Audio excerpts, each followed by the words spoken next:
Next topic है light में ही। देखो तुम लोग अभी तक क्या पढ़ चुके हो कि रिफ्लेक्शन ऑफ लाइट क्या होता है, ठीक है। रिफ्लेक्शन ऑफ लाइट कहाँ पे होगा? मिरर्स पे। मेनली मिरर्स में पढ़ा है हम लोगों ने, plane mirror, spherical mirror. Spherical में कन्वेक्स कनकेव दोनों के बारे में पढ़ लिया, उसमें इमेजेस बना ली, सब कुछ कर लिया। अब एक और लाइट का फिनोमेना होता है, उसको हम लोग पढ़ने जा रहे हैं, ठीक है। उस फिनोमेना के बेसिस पे ही हमारे लेंस वर्क करते हैं, जो भी लेंस तुमने देखा होगा, ठीक है। और उसी फिनोमेना, ये एक ऐसा फिनोमेना है रिफ्रैक्शन, जिसके बेसिस पे तुम लोगों ने देखा होगा यार कि बेसिकली जब भी तुम कोई एक ग्लास ऑफ वाटर ले लोगे, पानी ले लो एक ग्लास में, ठीक है, उसमें एक चम्मच रख दो, तुमको दिखाई देगा साइड से कि चम्मच यार किसी और पोजीशन पे दिखाई दे रहा है और एक्चुअल में वो कहीं और पे है, ठीक है। तो ये क्यों हो रहा है, ऐसा सोचना है। ये एक सवाल है कि भाई हम लोगों को वो चम्मच क्यों थोड़ा सा दूसरी तरफ दिखाई दे रहा है, ठीक है ना।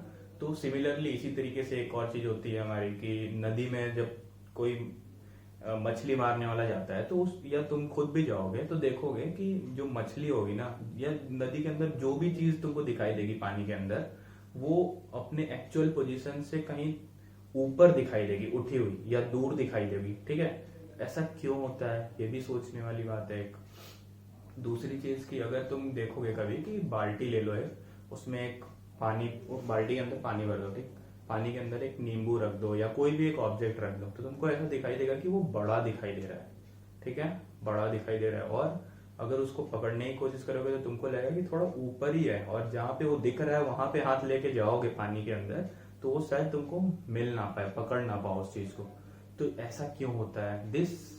जो कुछ भी ये सारी चीजें हमने अभी सुनी, जो देखते हैं हम रियल लाइफ में इस तरह की चीजें, ये सब एक्सप्लेन होती है with the help of refraction, ठीक है। लाइट का एक फिनोमेना है जिसकी वजह से ऐसा हमको दिखाई देता है कि कोई चीज जहां पे है वहां पे दिखाई नहीं देती है दूसरे मीडियम में, ठीक है। अगर हम लोग बोले तो ये होती है रिफ्रैक्शन की definition, bending of a light.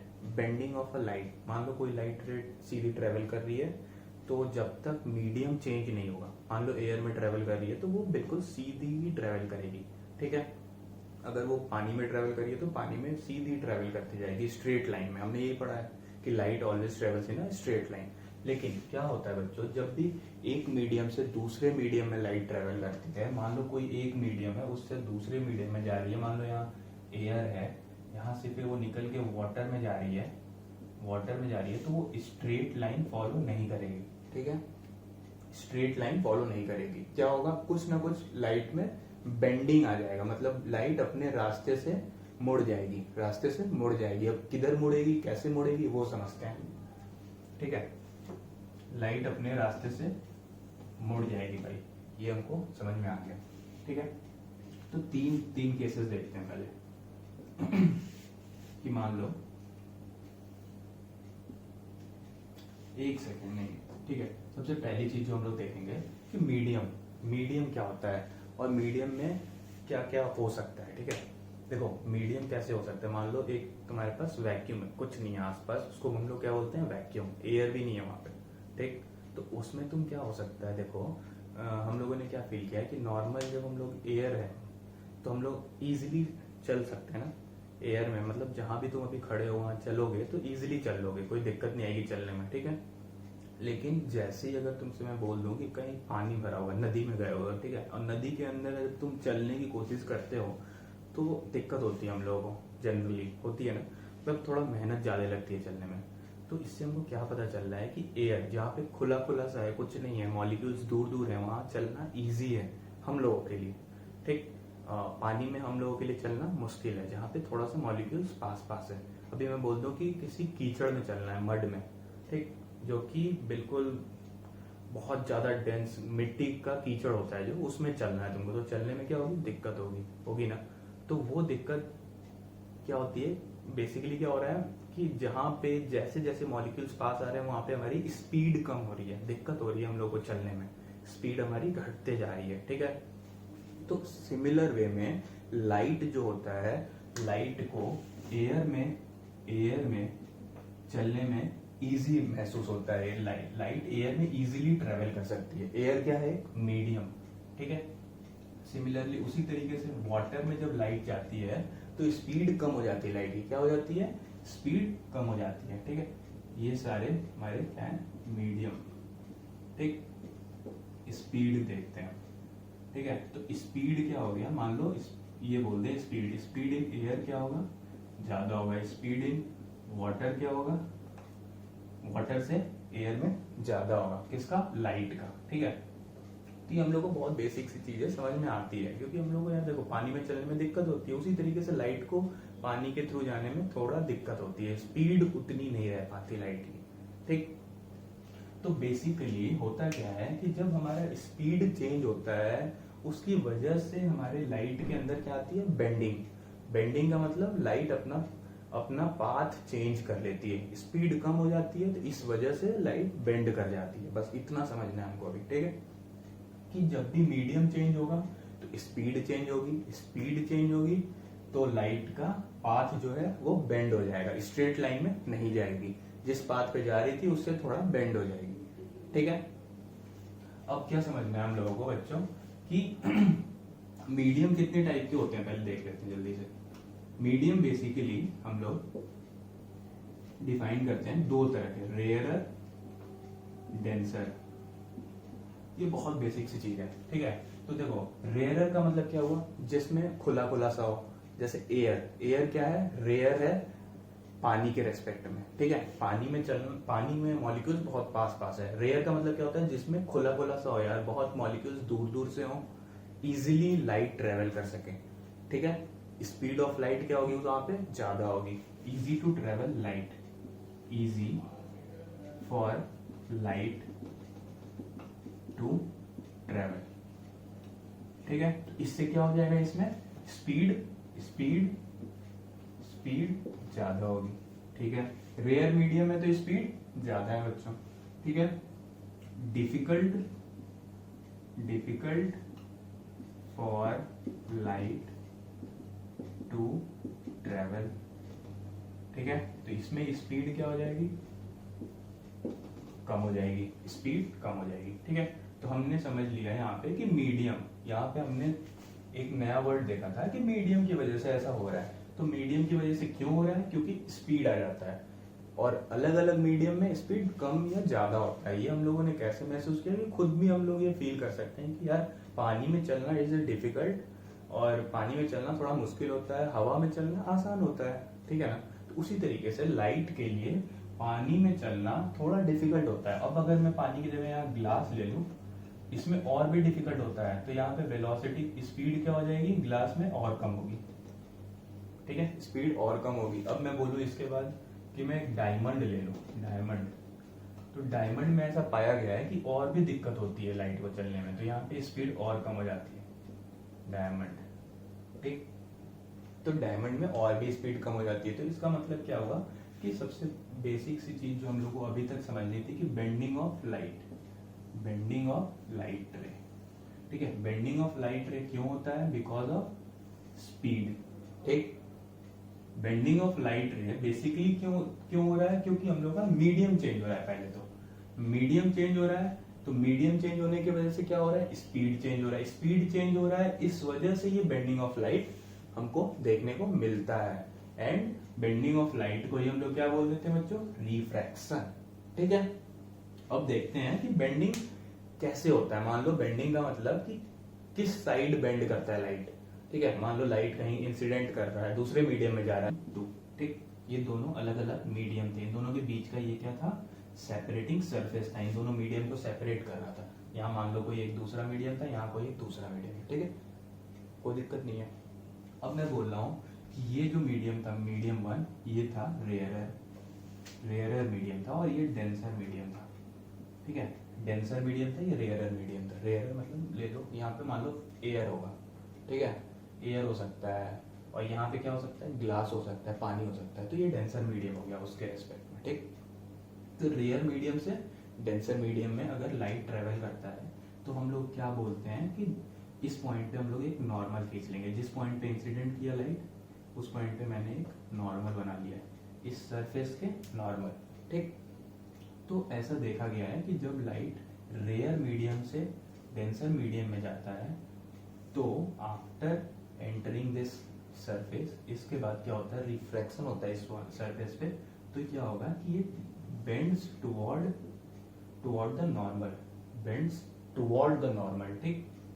क्यों, देखो हम ऐसे नॉर्मल हो क्या रहा था कि इस लाइट को ऐसे जाना चाहिए था, अगर कुछ नहीं होता तो ऐसे जाना चाहिए था, ऐसे जाना चाहिए था, ठीक है, लेकिन ऐसे ना जाके लाइट इधर की तरफ बेंड हो गई, इसको क्या बोलते हैं हम लोग, बेंडिंग, बेंड टुवर्ड्स नॉर्मल, ठीक है।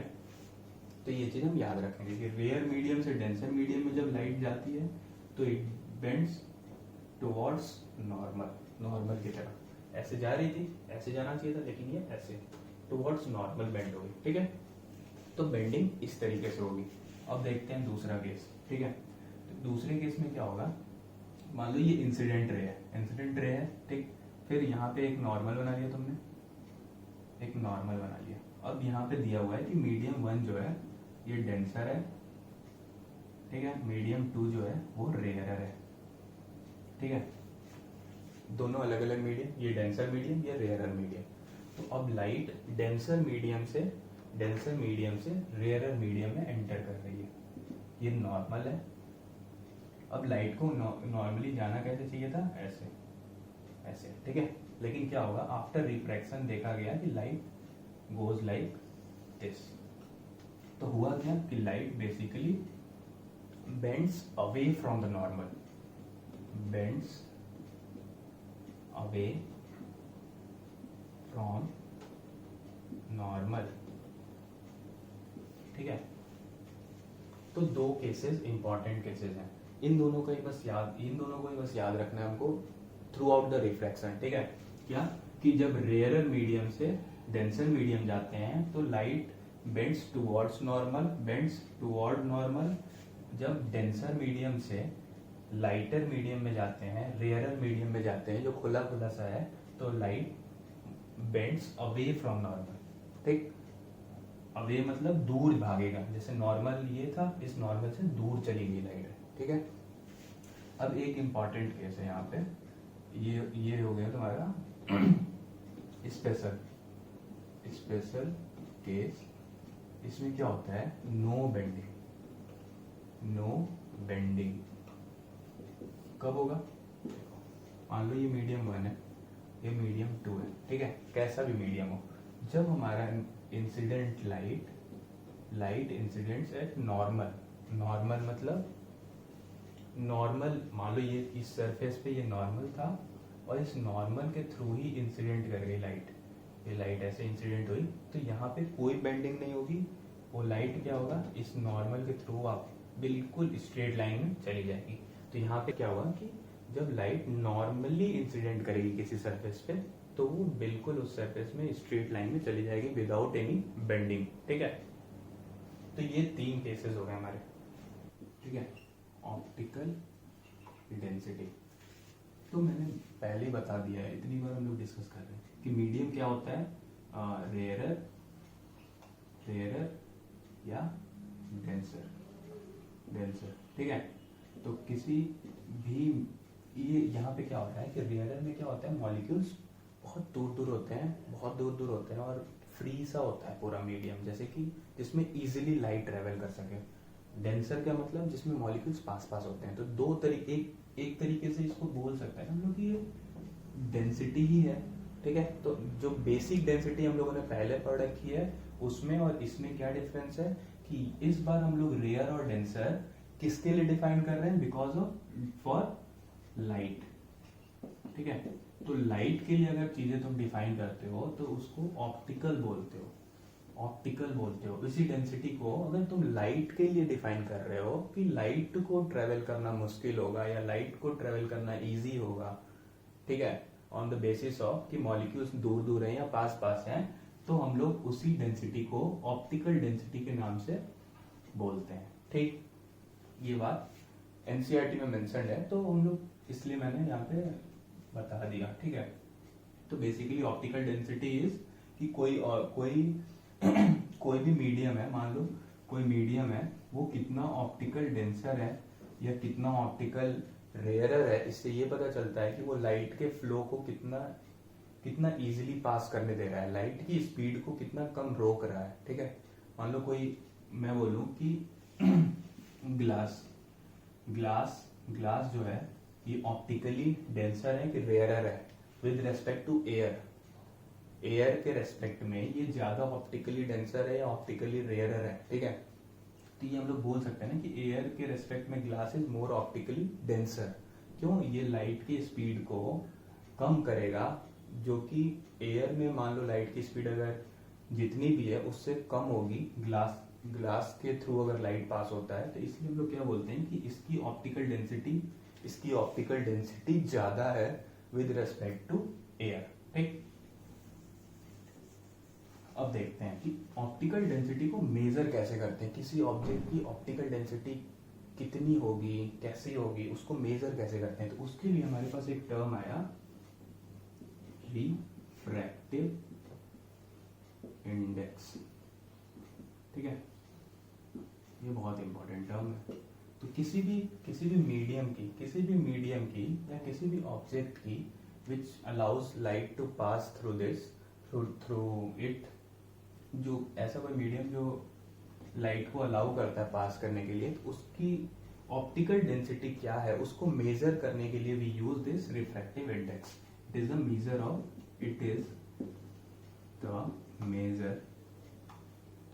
Of optical density. ठीक है, ऑफ मीडियम। किसी मीडियम का, अगर कोई मीडियम मान लो ऑप्टिकली डेंसर है या ऑप्टिकली रेयरर है, वो हम लोग किस बेसिस से बता सकते हैं कि उसका रिफ्रैक्टिव इंडेक्स क्या है। रिफ्रैक्टिव इंडेक्स एक ऐसा क्वांटिटी है जो बताता है हमको, जो मेजर करता है ऑप्टिकल डेंसिटी किसी भी मीडियम का। ठीक है, तो सबसे पहली चीज कि रिफ्रैक्टिव इंडेक्स हम लोग समझ लिया कि किसी भी ऑब्जेक्ट का रिफ्रैक्टिव इंडेक्स हमको बताना है, तो हमको ऑप्टिकल डेंसिटी अगर बताना है तो हमको पता होना चाहिए कि उसका रिफ्रैक्टिव इंडेक्स क्या है। ठीक,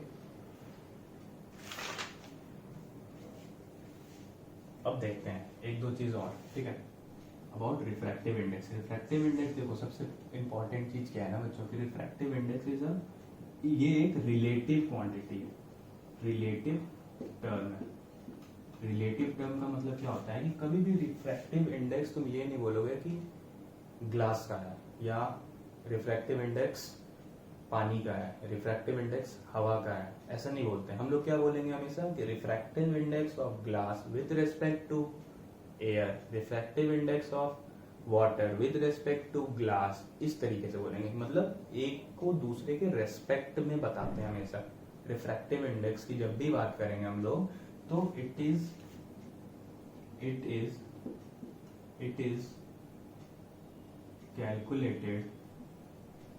calculated for medium 1 with respect to medium 2। ठीक है ना बच्चों, कभी भी हम किसी एक मीडियम का रिफ्रैक्टिव इंडेक्स अकेला नहीं बताते हैं, उसको हम लोग किसी दूसरे मीडियम के रेस्पेक्ट में बताते हैं हमेशा। ठीक है, तो अब इसको कैसे कैलकुलेट करते हैं, एग्जैक्टली क्या फॉर्मूला होता है वो देखते हैं, और कैसे डिनोट करते हैं। तो रिफ्रैक्टिव इंडेक्स को हम लोग डिनोट करेंगे हमेशा इस तरीके से, एन से। ठीक है, एन से कर सकते हो, म्यू से भी कई जगह करते हैं। ठीक है, तो एन या म्यू कुछ भी ले लो, जो भी ले लो। ठीक, अब देखो लिखेंगे कैसे, मान लो एन। अब अगर हमको बताना है कि refractive index of medium 1 with respect to 2, as इस तरीके से हम लोग रिप्रेजेंट करेंगे। तो इसको हम लोग क्या लिखते हैं, refractive index of medium 1 divided by refractive index of medium 2। ठीक है, तो ये हो गया हमारा रिफ्रैक्टिव इंडेक्स का फॉर्मूला। ठीक है, अब देखो बहुत सारी बुक में ये चीज नहीं लिखा होता है डायरेक्टली, वो लिखते हैं एक और फॉर्मूले के टर्म्स में, तो उसको अब हम लोग डिराइव करते हैं।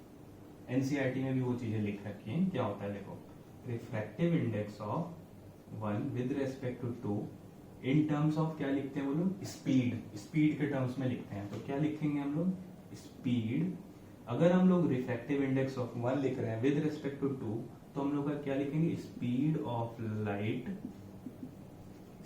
Light in medium 2 divided by speed of light in medium 1। ये थोड़ा सा उल्टा लग रहा होगा देखने में, ठीक है, ये थोड़ा सा उल्टा लग रहा होगा। क्यों? देखो ऐसा लग रहा है ना कि 1 का लिख रहे हैं 2 के रेस्पेक्ट में, तो हम लोग क्या लिख रहे हैं, speed of 2 divided by speed of 1, ठीक है, ऐसे ही लग रहा है ना हम लोगों को। तो इसका मतलब क्या हुआ कि यहाँ पे क्या आ जाएगा, v2 डिवाइड बाई v1, ठीक है ना, ठीक है। तो अब देखते हैं क्यों ऐसा लिखा है। अभी हमने क्या सीखा था कि कोई मीडियम जो है वो ऑप्टिकल डेंसर है, ऑप्टिकल डेंसिटी, किसी मीडियम की ऑप्टिकल डेंसिटी जो है वो कैसे मेजर करते हैं हम लोग, रिफ्रैक्टिव इंडेक्स की हेल्प से, ठीक है, रिफ्रैक्टिव इंडेक्स की हेल्प से। तो रिफ्रैक्टिव इंडेक्स किसी भी मीडियम का डायरेक्टली प्रोपोर्शनल होता है उसकी ऑप्टिकल डेंसिटी पे, ठीक है। अब देखो अगर कोई मीडियम ऑप्टिकली डेंसर है बहुत ज्यादा, तो उसमें स्पीड ऑफ लाइट क्या होगी बताओ, ऑप्टिकल डेंसर है, बहुत डेंस है, पानी में स्पीड की लाइट क्या होगी, कम होगी। तो अगर हमारी ऑप्टिकल डेंसिटी ज्यादा है, ऑप्टिकल डेंसिटी इज लार्ज, तो स्पीड क्या होगा, शुरू में बताया था, स्पीड क्या होगा, कम होगा ना। तो इसका मतलब क्या हुआ कि रिफ्रैक्टिव इंडेक्स अगर ज्यादा है तो स्पीड क्या होगा, कम होगा ना। तो इसका मतलब क्या होगा, refractive index is inversely proportional to speed of light, ठीक है ना। ये बात समझ में आनी चाहिए यार, ये इंपॉर्टेंट बात है कि रिफ्रैक्टिव इंडेक्स जो है, अब लाइट इस मीडियम में इंसिडेंट करी यहाँ पे, ये नॉर्मल है, ठीक है, ये नॉर्मल है हमारा, ये लाइट क्या हुई, रिफ्लेक्ट करी, ठीक। तो अब क्या हुआ, इसका जो रिफ्रैक्टिव इंडेक्स था मीडियम को, वो n1 था, इसका क्या था, n2 था मान लो, ठीक है, कोई दिक्कत नहीं है ना इसमें। तो यहां से हमने क्या देखा कि refractive index of 2 with respect to 1 मान लो लिखना है हमको, तो क्या लिखेंगे, refractive index of 2 divided refractive index of 1, ठीक है। और रिफ्रैक्टिव इंडेक्स ऑफ 2 और 1, तो यहाँ पे ये क्या है, refractive index of 1 is proportional to speed of light in 1, यहाँ पे रिफ्रैक्टिव इंडेक्स ऑफ 2 क्या होगा, speed of light in 2, inversely proportional. अब उन दोनों चीज को यहाँ पे रख दो, n21 is equals to, n2 की जगह क्या लिखोगे, 1/v2 डिवाइडेड बाई 1/v1, तो ये क्या आ जाएगा, n21 refractive index of 2 with respect to refractive index of 1 कितना आ जाएगा बच्चों, v1 डिवाइडेड बाई v2, ठीक है ना। तो हमेशा refractive index of 2 with respect to 1 क्या लिखते हैं हम लोग, refractive index of 2 divided by refractive index of 1, ठीक। तो refractive index of 2 divided by 1 क्या हो जाएगा, velocity of light in 1 divided by velocity of light in 2, opposite रहेगा हमेशा, ठीक है। तो जब भी लिखना है, let's say 1 with respect to 2, ठीक है, तो क्या लिखोगे, refractive index of 1 divided by refractive index of 2, speed के टर्म्स में कैसे लिखोगे, उल्टी, velocity in medium 2 divided by speed of light in medium 1, ठीक है। ये speed of light in medium 2 है, ये speed of light in medium 1 है, ठीक है, यहाँ तक क्लियर है। इसको हम लोग बोलते हैं बच्चों रिलेटिव रिफ्रैक्टिव इंडेक्स, ठीक है, इसको हम लोग बोलते हैं रिलेटिव। एक और होता है एब्सोल्यूट, ठीक है। तो वो क्या चीज होती है, देखो मान लो ये तुम्हारा मीडियम 1 है, ये तुम्हारा मीडियम 2 है, ठीक है। अब ये मीडियम 2 क्या है, वाटर, ठीक, या कुछ भी है, वाटर है, ग्लास है, या कह लो डायमंड है, ठीक है, तो कुछ भी बोल दो, कह सकते हो ना। लेकिन मीडियम वन में क्या कहूँगा, ये कुछ भी हो सकता है, कुछ भी ले लो, ठीक, कुछ भी। लेकिन ये मैं क्या कर रहा हूँ, फिक्स कर रहा हूँ, क्या कर रहा हूँ, फिक्स कर रहा हूँ, क्या, एयर, ठीक, एयर, ठीक है। तब क्या होगा, refractive index of medium 2 with respect to air हो जाएगा, ठीक है। तो क्या हो जाएगा, refractive index of 2 divided by refractive index of air, ठीक है। अब इसको फॉर्मूले में जब लिखोगे तो क्या आएगा बताओ, is equals to speed of light in two divided by speed of light in air, ठीक है ना। तो ये भी क्या बन रहा है तुम्हारा, 2 विद रेस्पेक्ट टू एयर, बोल सकते हो ना, refractive index of medium 2 with respect to air. तो जब भी बच्चों यहाँ पे एयर आएगा ना, एयर सेकेंड वाला टर्म, तो एयर क्या होता है, speed of light in air क्या होता है, ये फिक्स होता है, कितना होता है, 3 into 10⁸ metre per second. Basically ये एयर नहीं होता है, ये होता है वैक्यूम, लेकिन एयर और वैक्यूम में बहुत स्लाइट डिफरेंस होता है, तो हम लोग उसको एयर ही बोल देंगे, ठीक है। तो ठीक है, तो एब्सोल्यूट का मतलब क्या हो गया कि जब भी हम लोग विद रेस्पेक्ट टू एयर किसी भी मीडियम का विद रेस्पेक्ट टू एयर जब रिफ्रैक्टिव इंडेक्स कैलकुलेट करते हैं तो उसको हम लोग बोल देते हैं एब्सोल्यूट रिफ्रैक्टिव इंडेक्स, ठीक, ये हमेशा याद रखना। तो ये यहाँ पे कोई डाउट नहीं है। अब हम लोग एक एग्जांपल देखते हैं एनसीईआरटी के बच्चों, ठीक है, कुछ ज्यादा बड़ा क्वेश्चन नहीं है ये। तो देखो, सबसे पहले मैं क्या बोल रहा हूँ कि speed of light in a glass is given as 2 into 10⁸ metre per second, find the refractive index of glass. तो देखो, रिफ्रैक्टिव इंडेक्स ऑफ ग्लास का मतलब क्या होता है, देखो ध्यान से सुनना बच्चों। रिफ्रैक्टिव इंडेक्स ऑफ ग्लास, जब भी हम बोलेंगे ना रिफ्रैक्टिव इंडेक्स ऑफ ग्लास, तो इसका मतलब होता है कि अपने आप ये रिलेटिव किसके हो गया, विद रिस्पेक्ट टू एयर। जब कुछ नहीं बोलते हम लोग तो क्या लेते हैं, एयर। ये बहुत समझने वाली बात थी यहाँ पे, ठीक है, यही बस समझने की वाली बात थी कि जब कुछ नहीं बोला जाता तो इसका मतलब ये क्या हो गया, एब्सोल्यूट हो गया। एब्सोल्यूट रिफ्रैक्टिव इंडेक्स किसके रेस्पेक्ट में कैलकुलेट होता है, हमने क्या देखा है, एयर के। तो क्या हो जाएगा यहाँ पे, speed of light in air divided by speed of light in glass. Speed of light in air क्या होता है बच्चों, फिक्स है, क्या, 3 इंटू 10⁸ मीटर पर सेकेंड, ये फिक्स होता है, दिया भी होगा नहीं दिया होगा तो यही लेना। तो 3 इंटू 10⁸ डिवाइडेड बाई ग्लास में दे दिया था 2 इंटू 10⁸, ठीक है, उल्टा लिखा है मैंने, ध्यान देना, ग्लास का एयर के रेस्पेक्ट में है तो एयर बाई ग्लास लिखा है, ठीक। तो ये कितना आ गया, 1.5। अब देखो, इसी क्वेश्चन को इस तरीके से पूछा जा सकता था कि light enters a glass having refractive index दे दिया इस बार, ठीक है। तो रिफ्रैक्टिव इंडेक्स दे दिया तुमको, किसका, ग्लास का दिया है refractive index, with respect to कुछ नहीं बोला, इसका मतलब क्या होगा, एयर, ठीक। तो refractive index of glass upon refractive index of air, इसको क्या बोल सकते हो, velocity in air divided by velocity of light in glass. तो अब बताओ क्या पूछ रहा है, what is the speed of light in glass. तो वेलोसिटी इन एयर तुमको पता है क्या होगा, 3 into 10⁸ divided by velocity in glass पूछा है, और ये कितना दे रखा है, ये वैल्यू 1.5। तो बस इसको इधर कर दो, इसको इधर कर दो, फिर से वही चीज आ जाएगी। तो क्या आ जाएगा, Vg is equals to 2 into 10⁸ metre per second. तो कुछ नहीं, समझ में आ गया ना, मैं कॉन्सेप्ट बताना चाह रहा हूँ कि refractive index of diamond is 2.42। पूछ रहा था एनसीईआरटी में, बोल रखा है कि what is the meaning of this statement, मान लो, ठीक है।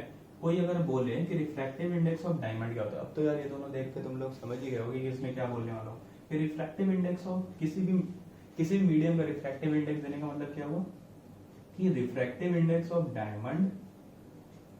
डायमंड विद रेस्पेक्ट टू क्या होगा, वो एयर, ठीक।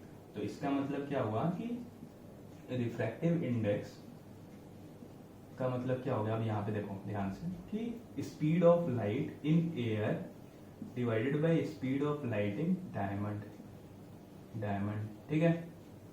तो क्या हुआ, अब देखो velocity speed of light in diamond will be equals to speed of light in air divided by 2.42। तो इस स्टेटमेंट से हमको क्या पता चला कि speed of light in diamond will B 2.42 times slower then speed of light in air. ठीक, बस इसका मतलब ये समझ में